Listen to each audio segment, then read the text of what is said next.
Last લેક્ચરમાં disaster મેનેજમેન્ટની અંદર આપણે ચેપ્ટર નંબર 2 કમ્પ્લીટ કર્યું હતું. ચેપ્ટર નંબર 2ની અંદર આપણે અલગ અલગ ડિઝાસ્ટર જેવા કે જીઓફિઝિકલ, હાઇડ્રોમેટ્રોલોજિકલ, બાયોલોજિકલ, ટેકનોલોજિકલ અને મેન મેડ ડિઝાસ્ટર આપણે ડિટેલમાં સ્ટડી કર્યા હતા.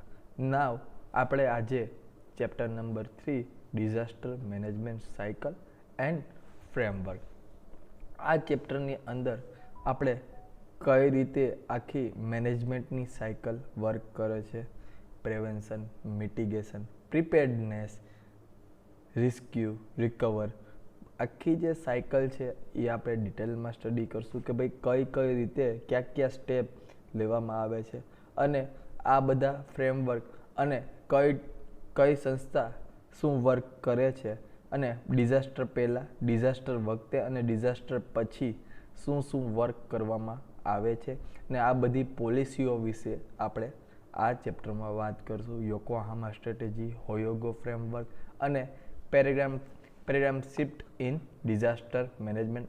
આ એક મોસ્ટ આઈએમપી જીટીયુનો ક્વેશ્ચન છે અને આ યોકોહામા અને હોયોગો આપણે ડિઝાસ્ટર મેનેજમેન્ટની અંદર મેં તમને અવારનવાર વાત કરી છે. 2005ની અંદર આપણે આપણી પોલિસીમાં ચેન્જ કર્યો છે. એ બધો ચેન્જ તો આવેલો આવે છે અહીંયા યોકોહામા અને હોયોગોમાંથી ચેન્જ આવ્યો છે અને આપણે 2005ની અંદર ઇમ્પ્લિમેન્ટ કરીને આપણી આખી સિસ્ટમ ચેન્જ કરી હતી. એ બધી વસ્તુ વાતચીત આપણે આ ચેપ્ટરની અંદર કરશું. હું હોપ કરું છું તમને બધાને આ ચેપ્ટર સમજવામાં ઘણી મજા આવશે. ઘણું ઇન્ટરેસ્ટિંગ ચેપ્ટર છે અને ઘણું લેન્ધી છે. સો આજે આપણે સ્ટાર્ટ કરીએ ચેપ્ટર નંબર 3. નાવ ડિઝાસ્ટર મેનેજમેન્ટ સાયકલ, કે જે સાયકલ ડિઝાસ્ટર આવે એની પહેલાં વર્ક કરે છે, like prevention, mitigation, preparedness, response અને રિકવર. ડિઝાસ્ટરની અસર ઓછી કરવા માટે જે મેનેજમેન્ટ કરવામાં આવે છે એને આપણે ડિઝાસ્ટર મેનેજમેન્ટ કહીએ છીએ. એમાં ટોટલ 5 સ્ટેપ આવે છે: પ્રિવેન્શન, મિટિગેશન, પ્રિપેર્ડનેસ, રિસ્પોન્સ અને રિકવરી.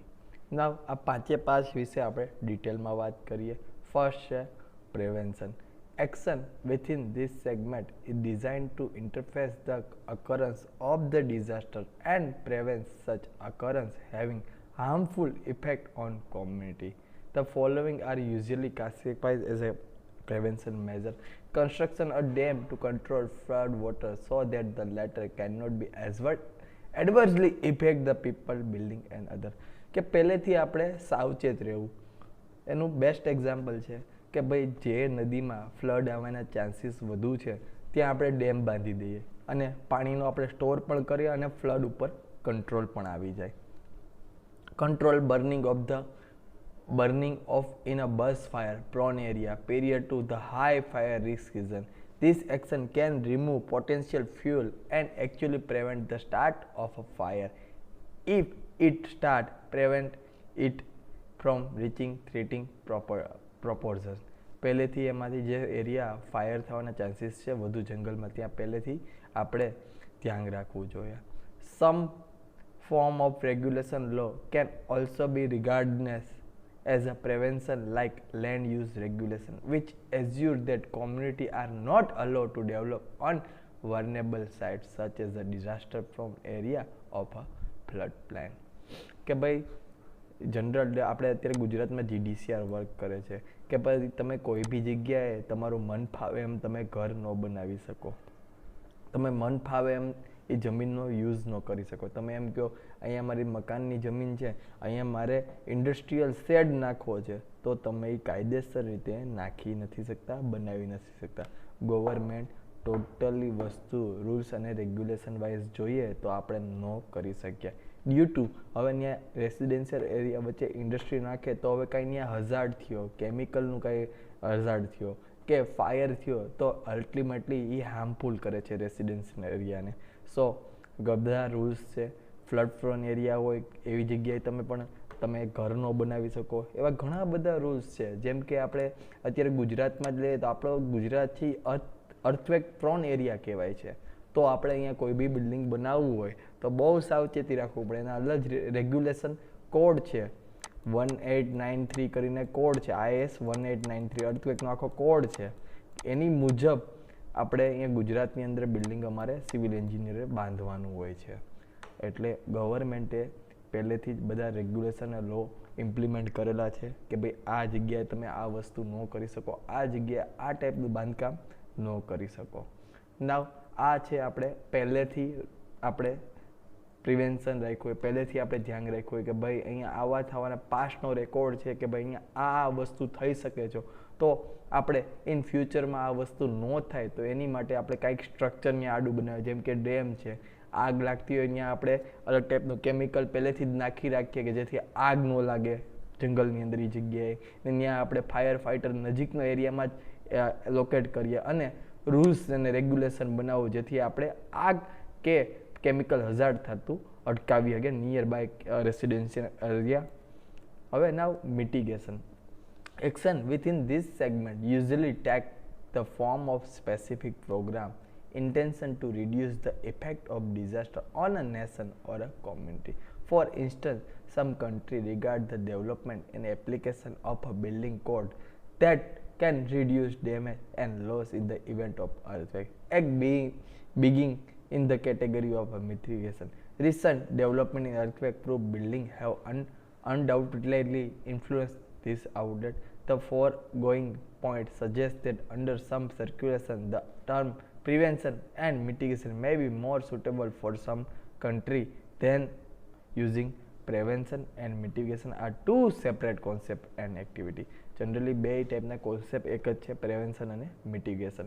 હવે મિટિગેશનમાં શું એડ કરવામાં આવે છે? Follow action are generally regard as coming under the heading of the mitigation. Enforcement of the building code, મેં તમને વાત કરી એમ રૂલ્સ અને રેગ્યુલેશન હોવા જોઈએ. Land use regulation, safety regulation related to high rise building. અત્યારે હાઈ રાઇઝ બિલ્ડિંગ કોઈ બી construction કરો તો એમાં એક રેગ્યુલર લિફ્ટ અને એક ફાયર લિફ્ટ એમ બે ટાઈપની લિફ્ટ આપવામાં આવે છે. પ્લસ ફાયર તમારે એમાં એલોટમેન્ટ કરવું પડે.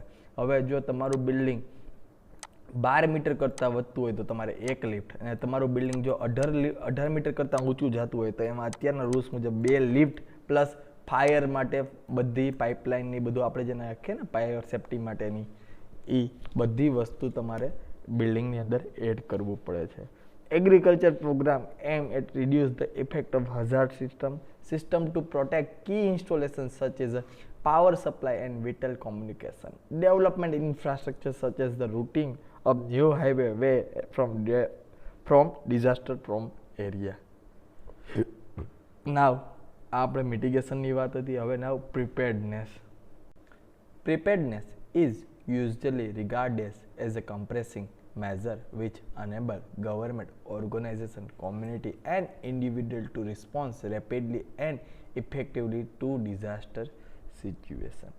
Example of a preparedness measure: formulating and maintaining valid and updated counter disaster plan, special provision for emergency action, providing warning system, emergency communication, public education and awareness and training program. કે ભાઈ કાંઈ બી disaster આવે તો તમે લોકો prepared હોવા જોવે એકદમ. કે ભાઈ આપણે હોસ્પિટલ હોય છે ત્યાં હંમેશા મોક ડ્રીલ થતી હોય છે ફાયરની, તમે જોયું હોય છે ઘણી બધી જગ્યાએ ને. ટોટલી વસ્તુ વેલ પ્રિપેર્ડ હોવું જોઈએ કે ભાઈ હોસ્પિટલ છે તો એમાં ઇમરજન્સી પ્લાન હોવો જોઈએ. આખો સિટીમાં જો ફ્લડ આવવાના ચાન્સીસ હોય તો પણ એનો ઇમરજન્સી એક ડિઝાસ્ટર પ્લાન હોવો જોઈએ. હરેક સિટીનો એક ડિઝાસ્ટર પ્લાન હોય છે કે ભાઈ જો આ ટાઈપનું ડિઝાસ્ટર આવે તો આ ટાઈપના એરિયામાં લોકોને શિફ્ટ કરવા, આ ટાઈપનું ડિઝાસ્ટર આવે તો આ ટાઈપના એરિયામાં લોકોને શિફ્ટ કરવા જોવે. એ ટોટલી વસ્તુનું પ્રિપેર્ડનેસ વારંવાર કરવું જોઈએ અને મોક ડ્રીલું કરે. આપણે અવારનવાર જોતા જોઈએ ક્યાંક ને ક્યાંક મોક ડ્રીલ ચાલતી જ હોય છે ફાયર સેફ્ટીની. ફાયર બ્રિગેડવાળા કરતા હોય છે, ઘણીવાર પોલીસવાળાની મોક ડ્રીલ જોવા મળે છે, ઘણી બધી આપણે મોક ડ્રીલ જોવા મળે છે. Some disaster management cycle may divide the preparedness segment into sub-segments which as warning, notification that a cyclone exists but is far away. આપણે વોર્નિંગ સિસ્ટમ આપણે જોઈએ જ છીએ ઓલવેઝ. સાયક્લોન હમણાં આપણે બધાને અનુભવ છે, આવ્યો ત્યારે આપણે જોતા હતા બે સાયક્લોન ક્યાં પહોંચ્યો, એની કેટલી સ્પીડ છે. એ one of the warning system થઈ. એ આપણું એક પ્રિપેર્ડનેસ છે કે ભાઈ આપણે પહેલેથી ધ્યાન રાખીએ છીએ. Threat, a cyclone is tracking toward that area. Precaution, action taken after receipt of the warning to offset effect of disaster impact. Advantages in include the segment is that it provides some indication of possibility segment of event leading up to disaster impact. આ just disaster પહેલાં આપણે જે preparedness કરીએ છીએ એની વાત છે આખા પ્રિપેર્ડનેસની અંદર. Now response measure are usually those which are taken immediately prior to and the following disaster impact. However, for ease of representation, the response segment is so as a following directly after disaster impact, and this is when most response measures are applied. Such measures are mainly directed toward the saving life and protecting property and to dealing with the immediate disruption, damage and other effect caused by the disaster. Direct જે પેલો first response આવે તો આમાં typical measure include implementing plans, activating the counter disaster system, search and rescue, providing emergency food, shelter and medical assistant and evacuation. કે disaster આવ્યા પછી તરત જ જે રિકવરી થાય છે, જે સેવિંગ કરવામાં આવે છે, જે લોકોનું ટ્રાન્સફર કરવામાં આવે છે, એ લોકોને શેલ્ટર પ્રોવાઈડ કરવામાં આવે છે, ફૂડ પ્રોવાઈડ કરવામાં આવે છે, એ બધી વસ્તુ રિસ્પોન્સમાં આવે છે. Now recovery is the process by which communities and the nation are assisted in a return to their proper level of a functioning following a disaster. કે ભાઈ જે સિટી છે, જે કોઈ બી એરિયા છે, એ ડિઝાસ્ટર આવ્યા પહેલાં જે રીતે વર્ક કરતો હતો એ રીતે પાછો એ એરિયાને વર્ક કરવા, એ લેવલે, એ સ્પીડે વર્ક કરવા માટે જે રિટર્ન ફોર્મ કરવામાં આવે છે એને રિકવરી કરીએ છીએ. એ ડિપેન્ડ છે ડિઝાસ્ટરે કેટલું ડેમેજ કર્યું છે એને મુજબ એનું રિટર્નિંગ ફોર્મના ટાઈમિંગ લખશે. The recovery process can be very extend taking 5 to 10 years or even more. Three main categories of activity are normally regarded as coming within the recovery segment. Thus are restoration, rehabilitation and reconstruction. ઘણો બધો time લાગે, depend છે એની effect કેવી છે. હજી આપણે હમણાં 1-2 દિવસના છાપામાં જ આવ્યું હતું પહેલાં કે હજી અમુક ગામની અંદર સાયક્લોનના લીધે જે થાંભલા પડી ગયા છે એ ઊભા નથી થયેલા, હજી ત્યાં લાઇટું નથી, હજી સાંભળવા એવું બધું ઘણી બધી જગ્યાથી મળે છે. તો એ બસ one of the recovery stage છે કે ભાઈ જે રિટર્નિંગ એ ફોર્મમાં લેવા માટે જે ટાઈમ લાગે છે ને આપણે રિકવરી કહે છે.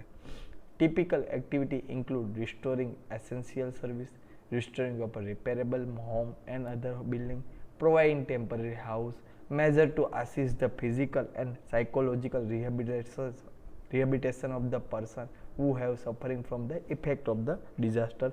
Post-disaster review should be also be included a part of the recovery process. It should take place as soon as practicable after the disaster. આ બધા 5 સ્ટેજ હતા ડિઝાસ્ટર સાયકલના: prevention, mitigation, preparedness, response and recovery. આ 5 step disaster management cycle એમ જીટીયુમાં દર વખતે question પૂછાતો question છે, હંમેશા પૂછાય છે.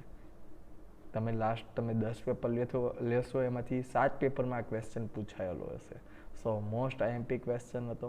આ 5 ટોપિક બહુ ઇઝી છે. પ્રિવેન્શન, મિટિગેશન બે સિમિલર છે. પ્રિપેર્ડનેસ એટલે ડિઝાસ્ટર જસ્ટ બિફોર જે કંઈ બી તમે કરો છો. રિસ્પોન્સ એટલે ડિઝાસ્ટરને જસ્ટ પછી જે કંઈ બી રિકવરી થાય છે, રિહેબિલિટેશન થાય છે, ફૂડ સપ્લાય કરવામાં આવે છે એ છે. અને 5મું રિકવરી કે જેમાં જે ડિઝાસ્ટરની ઇફેક્ટ જે કંઈ બી સિટી કે એરિયાને થઈ છે એ ડિઝાસ્ટર પહેલાં જે ફોર્મમાં વર્ક કરતું હતું એ ફોર્મમાં પાછું લેવા માટે જે ટાઈમ લાગે છે અને રિકવરી પીરિયડ કહીએ છીએ. નાવ આજના લેક્ચરમાં આપણે ડિઝાસ્ટર મેનેજમેન્ટ સાયકલ સમજી છે. હું હોપ કરું છું તમને લોકોને આ વસ્તુ ક્લિયરલી સમજાઈ ગઈ છે. જો તમને કાંઈ ડાઉટ હોય તો ગમે ત્યારે તમે મને મેસેજ કે ફોન કરી શકો છો. તો આજનો લેક્ચર આપણે અહીંયા અટકાવશું. Thank you very much all of you. Have a good day.